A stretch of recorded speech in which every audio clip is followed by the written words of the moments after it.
conquer the world. Are you that ambitious type of person that wants to conquer the world? Well, every human being was enjoined to do so. It says, it's not enough to be fruitful and multiply. Fill the world and conquer it. You have to conquer the world. What does that mean? Usually it applies to a man. It's a masculine thing to conquer the world. I think it's significant because although in Tanya we've been learning the past day or two, it's been speaking about how souls are rooted in divinity, but it distinguishes even souls which are rooted in divinity itself from God's ability to create ex nihilo. You have to look it up there, you have to learn that very well. I know it's very philosophical and probably beyond the pay grade of most of you students out there. But it's a very important principle, and I think this is one of the reasons. That why would it limit that power? It limits the power of creating ex nihilo just to the essence of God. Only the very essence of God can create ex nihilo, meaning specifically the lower realms, and in more particularly, the physical world. Yet souls, although they're rooted in the very essence of God and their divinity in a sense, they don't have the power to create ex nihilo. So this is bothering me because I've been learning sichas from the Rebbe, where the Rebbe speaks about what it means to be partners in creation. It says, whoever says v'yachulu Friday night, they testify to God creating the world, become a partner in creation. And the Rebbe takes us to the furthest extreme because our souls are rooted in the very essence of God. Therefore, we're literally partners in creation. We have a role in creation itself. So I think that this is coming to limit that role a bit, but it's going to tell us something about the power. It's not, whenever you're limiting something, you're also telling about its advantage. I'm writing about, I'm going to post it maybe today, or no, actually it's about Sukkot. I might have to hold off. But I don't know. We'll see what happens. So the difference is, if the souls are limited in one respect from God himself, that we can't create the physical world. But what does it mean we're partners? I'm gonna explain to you something that I'm learning in a mimer that I think has the answer to this, how we are partners in creation, and to the extent that it's one step removed from being the creator himself in the sense of creating ex nihilo. So we have that limitation. But what is the role of the Jewish people here in this context? The Jewish people are one soul, and each individual soul has a relationship with God that's unique and intimate. So what is our role with respect to God? If God is the man in this relationship, the giver, the Adam, if man is the mashpia here, and the Jewish soul is the nekeva, the recipient, what is our role as recipient, and what role, and also men in this world, or the masculine aspect even in women's lives? There is an aspect of conquering the world that's a masculine thing. And I think that's the difference here. It says, who is the one to fill the world? Pruvu is a mitzvah on the men. Keep sure this is talking about the men's mitzvah, even it's talking in plural. One of the scholars here should look up why that is, or we'll get back to it tomorrow or something. Pruvu shua is a masculine thing. That's what God's doing. It's my suggestion. By creating the world ex nihilo. Yes, we're one unit, but there's different functions. There's Kutchabrichu, who is the only creator of physicality in this world. You cannot, no matter how much you're a neo-matrix freak, you cannot create ex nihilo. You cannot. It says they made a man. I think it says Rabba or Rava, I can't remember which one, made a man. How do you make a man? Is that a golem? Does that mean you take earth? I mean, God used earth. He cheated in that respect, right? He took something that he had created beforehand, but he created that too. So you make man out of dust and earth. You build him up. You can't create ex nihilo. We cannot create that earth, that dust. That's not in our ability. Why? I'm suggesting when the Torah says Pruvu Melus Arts, it's talking about the male's contribution to a unity. In other words, by extension, Kutchabrichu, the creator, the Beira, the Atzmu Sein Seif, it's himself, not the Aaron Seif, which we distinguish from that. So the male aspect of conquering the world, Pruruvu milu esaretz. You fill up the earth. What do you have when you have a full earth? What does the woman contribute to the household? You take what's filled in.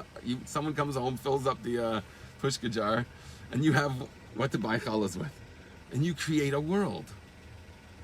It's a feminine thing to take what's there and form it. That's the gestation process is associated with the woman, the mother. The development of something it gets a bit complicated because the whole process is complicated. But it starts with the mitzvah. Okay, the mitzvah. Anyways, where is the power for us to conquer the world? So we do have this masculine role in the world because we represent godliness in the world, and women have to do this too. So it's not just for men. It just happens to be more pronounced in most men. But the idea applies to women equally. So I'm suggesting from this incredible mimer that the Rebbe reveled in. 50 years it was put away as a treasure. He says it was not permitted to reveal it. But then the Rebbe said a mimer on that mimer. It's the Rebbe Shabbos mimer. 50 years later on the anniversary, he said the Rebbe says we reached the Jubilee. Now we have permission to publicize this.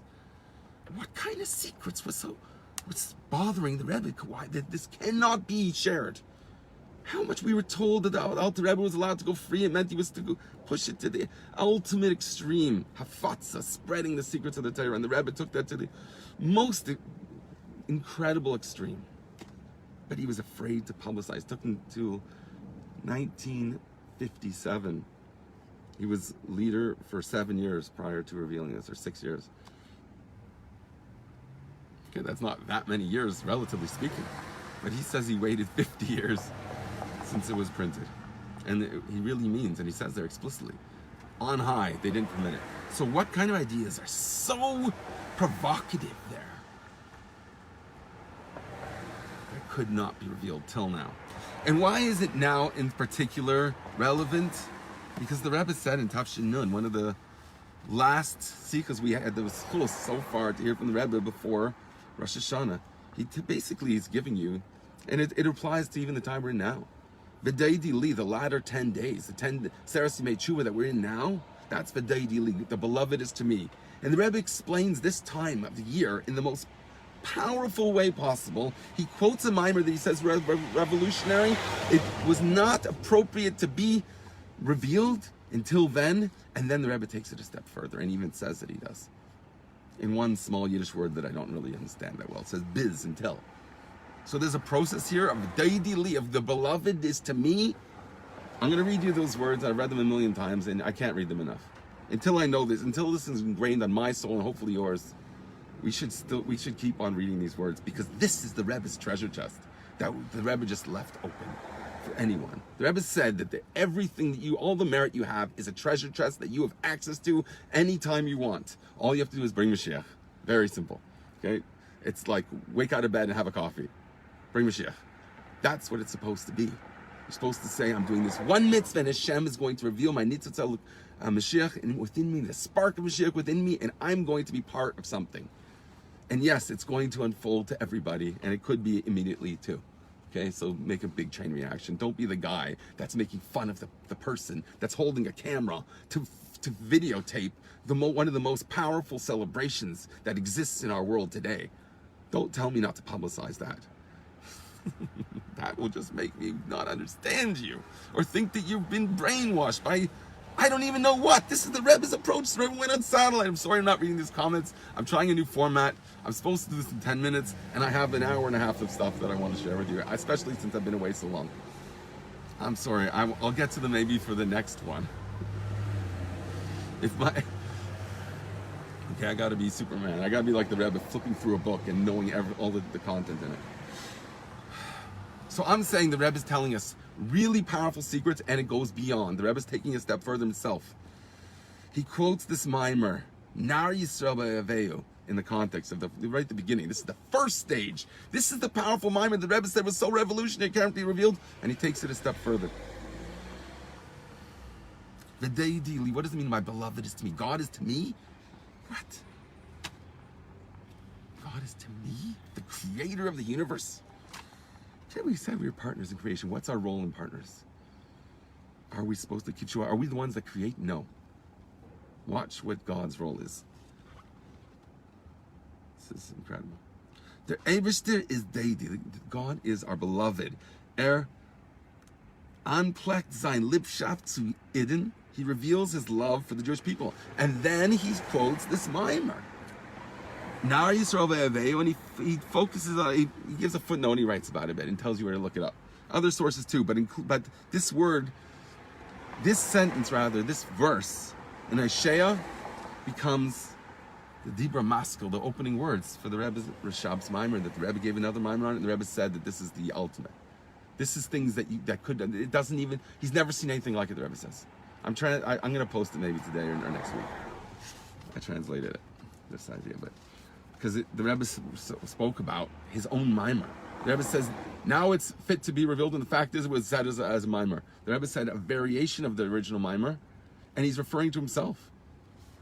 He was the one that revealed it, and that means, and the Rebbe says it must be that in heaven they declare that now it's a fit. So that's one thing, but that's only level one. We'll get to that. We'll see what levels. I'm just going to tease you on the final level. We're going to get there because it's a process that I was speaking about here through specifically this time of the year.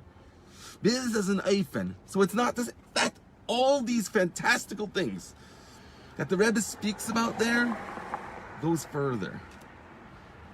In an Eifen as V'deidi, my beloved, vert im ganzen übergegeben kivyachol zu li. God is, as it were, entirely given over to me. Not just he shows his love, but he puts himself in the position of I'm at your service. He's totally devoted to you. To Yad Yid, not just to the ones that wear the tzaddikim pelts. No, to every Jew.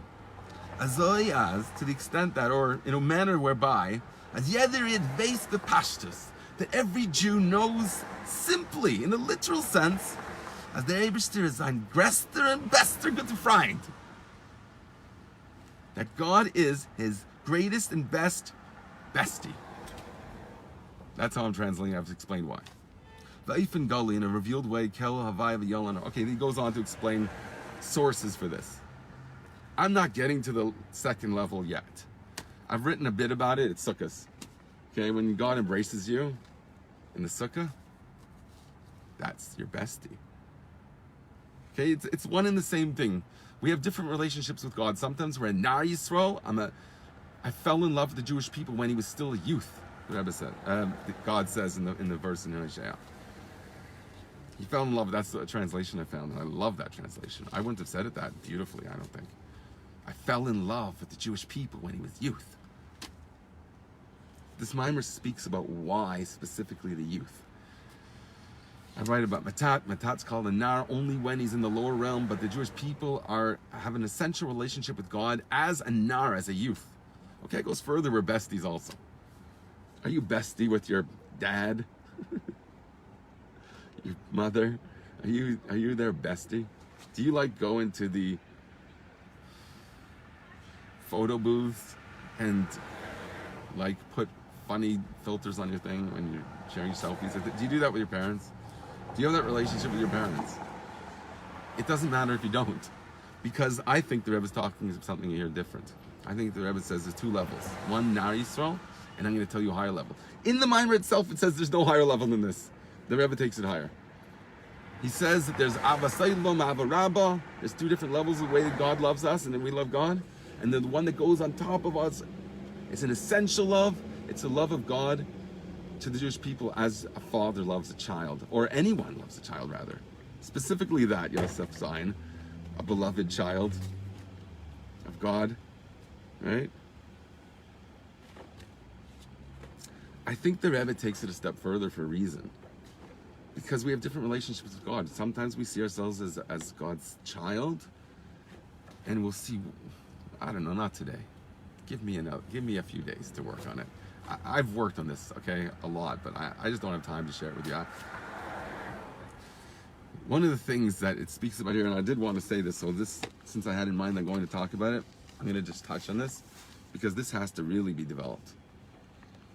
I'm saying that what gives us the kayach to be the female, the mother of creation, in the sense that we're partners in creation, but God's going to milu us arts. He's the one that's pruavu the mitzvahs on the man to seek out a wife, and to pruavu milu is to fill the earth, the arts. But what is the arts? How do we fill the world? Or maybe this is a masculine aspect. Actually, we'll see. We'll decide. It says. This is my own idea how to tie this in, but the Rebbe actually does say this in his version. This is very clear. The Rebbe ties this into the idea that since God creates, only the essence of God creates the world, and that's the masculine aspect I was talking about. Therefore, the things that since we're God's creation, and the whole purpose of creation is us, the things that we interact with within the physical world, and how much more so our relationships, we have physical people we relate to, okay? Those are physical people. That is the most meaningful way and the only way to really have a relationship with the essence of God. What God really is, only possible in the physical world. Specifically with things that resonate with you the most. This is another source. I told you I had a source from Kuntres Aveda, Rebbe Shab. This is also the Rebbe Shab. What the Rebbe says there, that so the very essence of God creates the physicality of the world, and that's why our interactions with the physicality of the world is our way to appreciate, to actually understand, have a hasaga, or some conscious experiential connection with God. And I wanted to actually say a slogan which is going to take me off topic, I know, because it just means a lot to me. I've been saying this in my head repeatedly because I wanted to share this with you. So what is Mashiach? Mashiach is when desire equals experience. That's Mashiach. That's the way I'm interpreting that whole thing I said about, I think it was the Shem Shmuel's whole explanation of Eliyahu Navi being the harbinger, the herald of the redemption. What does it mean to be Mavasser the Geula? He's to give you the desire. And what are you desiring? To experience intimacy.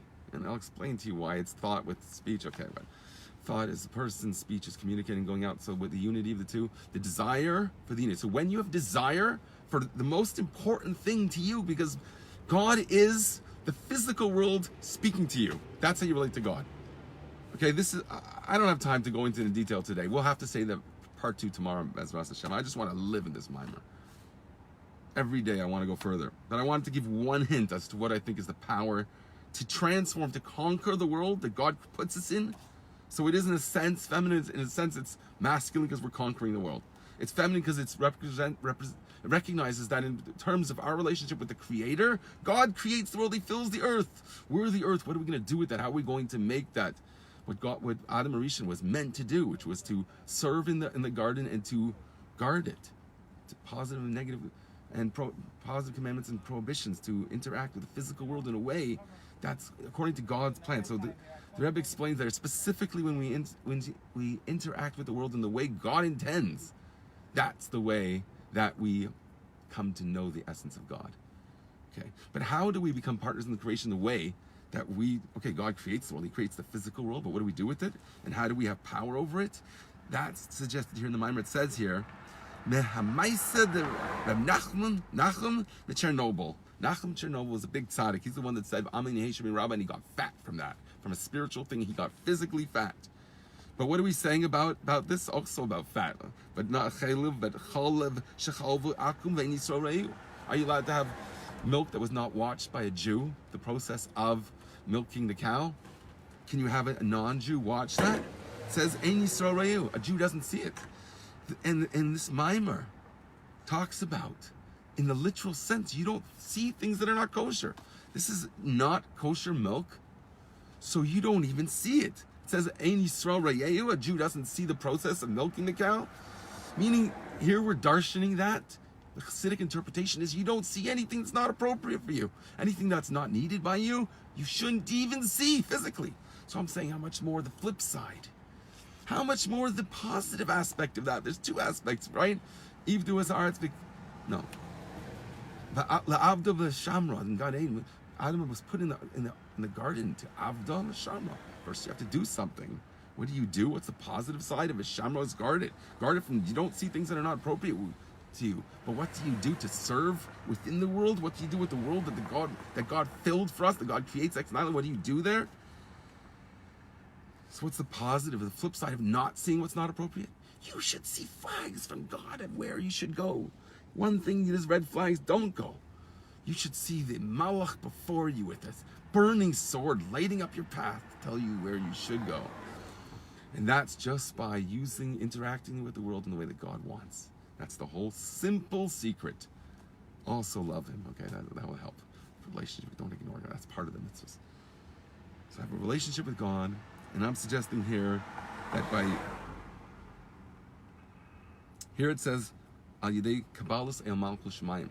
Just deferring to God will allow the world to be an illuminated path for you.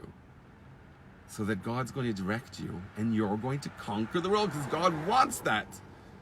Right? You don't believe Mashiach? I do. Have a great day, everyone. I'm going to read your posts, Bli Nader, as soon as I can. New schedule.